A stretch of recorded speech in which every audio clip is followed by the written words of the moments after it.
જો એક અહીંયા એક સાદુ રૂપનો દાખલો છે અને એક મિશ્રણનો દાખલો છે, બરાબર. આપણે બે એક્ઝામ્પલ જોઈશું.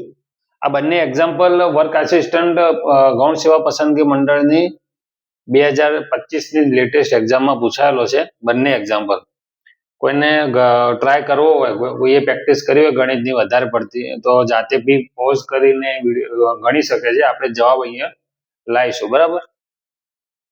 તો આ ટાઈપનો હોય ને, વર્ગનો વર્ગ છે, એના કૌંસમાં એનો પણ વર્ગ છે, એના કૌંસમાં એનો પણ વર્ગ છે. તો હવે આ ટાઈપના ક્વેશ્ચનમાં બંનેનો ગુણાકાર કરી દેવાનો. જ્યારે કૌંસ છૂટે ને એટલે એ અંદરના વર્ગ સાથે એની અંદરની ઘાત સાથે એનો ગુણાકાર કરી દેવાનો, બરાબર. તો આપણે અહીંયા કરી જોઈએ.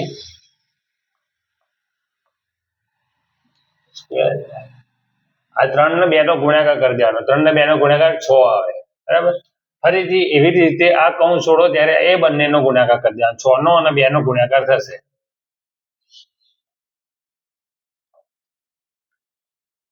6 દુ 12 એટલે 2 ની 12 ઘાત જવાબ આવે. સિમ્પલ એક્ઝામ્પલ છે આ. હવે નીચેનો એક્ઝામ્પલ આપણે જોઈએ.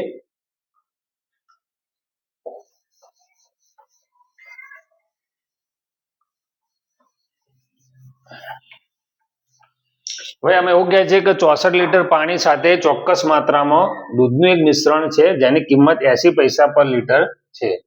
જો શુદ્ધ દૂધની કિંમત 0.96 રૂપિયા પર લીટર હોય તો મિશ્રણમાં કેટલા લીટર દૂધ હશે? બરાબર. પહેલા એક મિશ્રણ કરેલું છે, પાણી અને દૂધનું મિશ્રણ કરેલું છે, બરાબર. પાણી અને ચોક્કસ માત્રામાં દૂધનું એક મિશ્રણ કરેલું છે.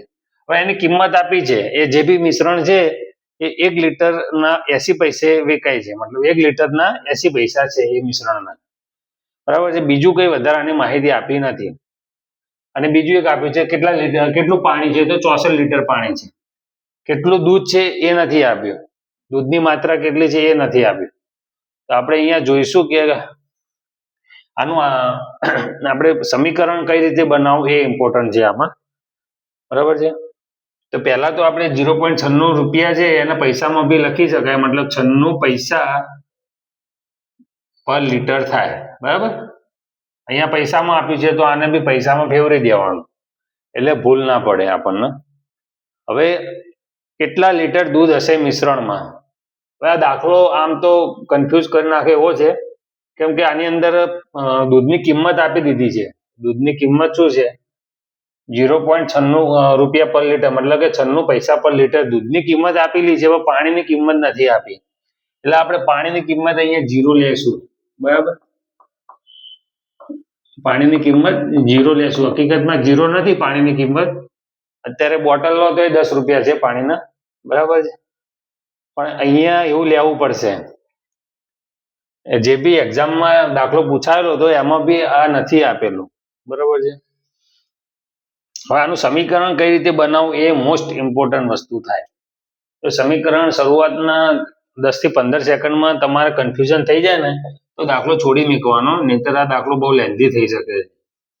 તમારો ટાઈમ બગડશે, ઘણો બગડશે. એટલે આપણે ફરીથી જોઈએ ને તો એનું સમીકરણ બનાવીએ. હવે કઈ રીતે સમીકરણ બનાવવું છે? હવે આપણે મિશ્રણ છે તો મિશ્રણ ટોટલ કેટલા પૈસાનું મિશ્રણ થાય છે એ જોવાનું છે, બરાબર. આપણે એ રીતે ચાલીશું કે આ બી મિશ્રણ છે એ ટોટલ કેટલા પૈસાનું મિશ્રણ થશે. 64 લીટર પાણી છે તો આપણે દૂધ કેટલા લીટર છે એ ધારી લઈએ. સપોઝ કે દૂધ આપણે m લીટર છે, બરાબર. m લીટર, બરાબર. આ આપણે ધારી લીધું કે દૂધ m લીટર છે, બરાબર. હવે જોવાનું એ રહ્યું કે દૂધ m લીટર છે, પાણીની માત્રા મળી ગઈ, દૂધની કિંમત ખબર છે, પાણીની કિંમત આપણે 0 ધારી લીધી. આની અંદર એ રીતે જ ગણી શકાશે, બાકી એનો જવાબ નહીં આવે. પાણીની કિંમત આપી હોય ને કઈ બી 0.12 પૈસા કે 12 પૈસા એકલા બી કઈ એવું કઈ આપેલું હોય ને તો એ કિંમત મૂકી દેવાની. પણ અહીંયા કિંમત જ નથી આપી, આને દૂધની કિંમત આપી છે, બરાબર. તો આપણે એ જ વિચારીને એક્ઝામ્પલ સોલ્વ કરવાનો પ્રયત્ન કરશું, બરાબર. 64 લીટર પાણી છે. પહેલા આપણે ટોટલ મિશ્રણના કેટલા પૈસાનું મિશ્રણ છે, કેટલા રૂપિયાનું મિશ્રણ છે એ આપણે ગણીશું. તો 64 લીટર અને કેટલા લીટર કેટલા પૈસા છે 0, બરાબર. એટલે 64 લીટર પાણી છે પણ 0 પૈસા મફત મળે છે એટલે એની કિંમત બી 0 થશે. પ્લસ દૂધ કેટલા લીટર છે m લીટર છે, બરાબર. હવે એ કેટલા પૈસા છે એના 96 પૈસા છે, એ 96 પૈસા લખી દેશું, બરાબર. આ ટોટલ મિશ્રણની કિંમત થઈ, બરાબર.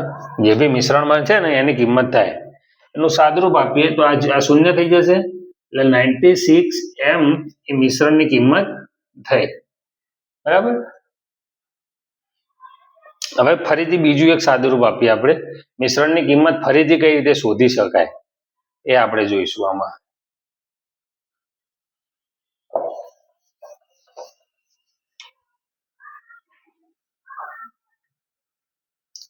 જો 80 પૈસા પર લીટર છે મિશ્રણની કિંમત, તો હવે એ મિશ્રણની કિંમત એ રીતે લખી દઈશું કે 80 પૈસા મિશ્રણની કિંમત છે. મિશ્રણ કેટલું છે, કેટલા લીટર છે, તો મિશ્રણ 64 લીટર વત્તા આપણે દૂધનું દૂધ કેટલા લીટર ધારેલું છે m લીટર, એટલે આ ટોટલ મિશ્રણ થયું. 64 વત્તા 64 પ્લસ m એ ટોટલ મિશ્રણ થયું, બરાબર.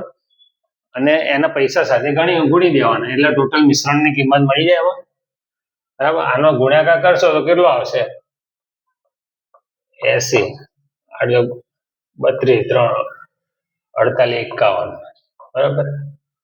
51, 20 જવાબ આવે છે આનો.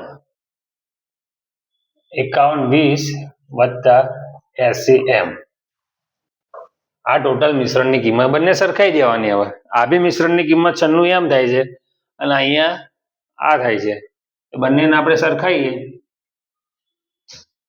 51, 20 વત્તા 80 m, 80 m છે એને આ બાજુ લઈ જાઓ, 16 m બરાબર 51, 20 m બરાબર 51, 20 ડિવાઇડેડ બાય 16, કેટલા જવાબ આવે 16 × 48, 3, 32, 16 × 2 = 32, 320 લીટર જવાબ આવે, બરાબર છે. હવે અહીંયા સપોઝ કરો આ તમે આ રીતે વિચારો કે મિશ્રણની કિંમત શોધીશું, પછી ફરીથી મિશ્રણની કિંમત શોધીશું, બંનેને સરખાઈશું, આ વિચાર જલ્દી આવે નહીં, બરાબર. એટલે આના માટે તમારે પ્રેક્ટિસની જરૂર પડે, સમજવાની જરૂર પડે કે આને કઈ રીતે ગણીશું આપણે.